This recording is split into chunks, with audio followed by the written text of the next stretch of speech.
And welcome back to Atreyu News. More from Red State Watcher. Something is happening to Sweden, and officials can't explain it.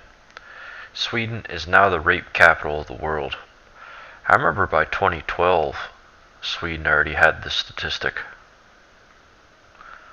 Look at this. If this graph is correct, it almost looks like inflation. And then you get to hyperinflation. But no, it's rape. Rape at the national level, number of police recorded offenses. United Nations 2012. Yeah. Unreal. From what I understand, Sweden's parties that run the country, apparently both the left and the right are both democratic, so even though they have a left and right, they're really both left. So it's no surprise. This is like a socialist's wet dream utopia. Disgusting. And then as you were to measure Muslim population from say 2000, I bet the population and the rape crimes are correlated. Probably put the graphs side by each and it'd look exactly the same. Hopefully with the changing switch of power, with the right gaining so much steam across the world and in Europe, all this will come to an end. Perhaps this is the push that we needed to finally win the war once and for all. Blacks for Trump came out to support our president yesterday.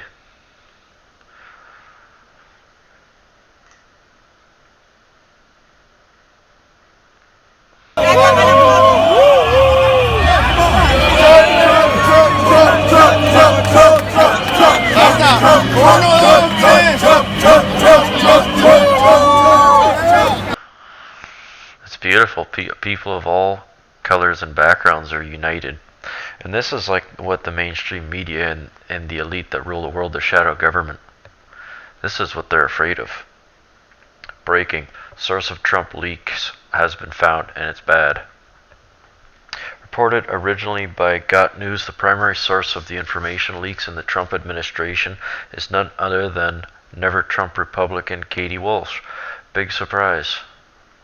At least she had the guts to come out and tell us the truth that she was Never Trump as a Republican. White House Deputy Chief of Staff and Never Trump Republican Katie Walsh has been identified as the sources behind a bunch of leaks from the Trump administration to the New York Times and other media outlets, according to multiple sources in the White House, media, donor community, and pro-Trump political group. If this is true, then she should be put in prison, because what she did was release classified information, which is a federal offense. Everyone knows not to talk to her in the White House unless you want to see it in the press, says a source close to the president. The only question is whether or not she's doing it at the behest of the White House Chief of Staff, Reince Priebus, or if she's doing it to advance herself in DC media circles. Well, I had the inclination to believe that Reince Priebus was actually a leak as well within the White House, because most of the stuff that got leaked had Reince Priebus in the room during the conferences in which the information was leaked, so that's why I put him as a prime suspect, but perhaps he's working with her. One source in particular stands out. Walsh is closer to Maggie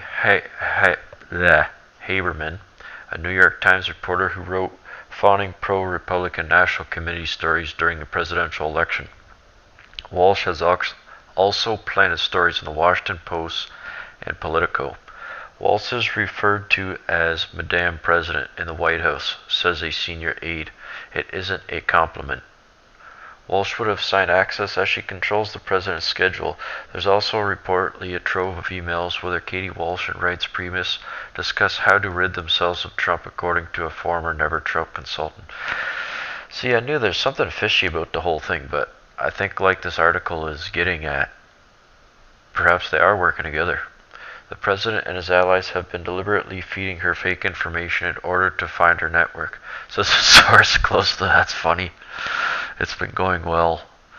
So use the weapon against them. Good. Something tells me she's not going to be around for very much longer. Katie Walsh.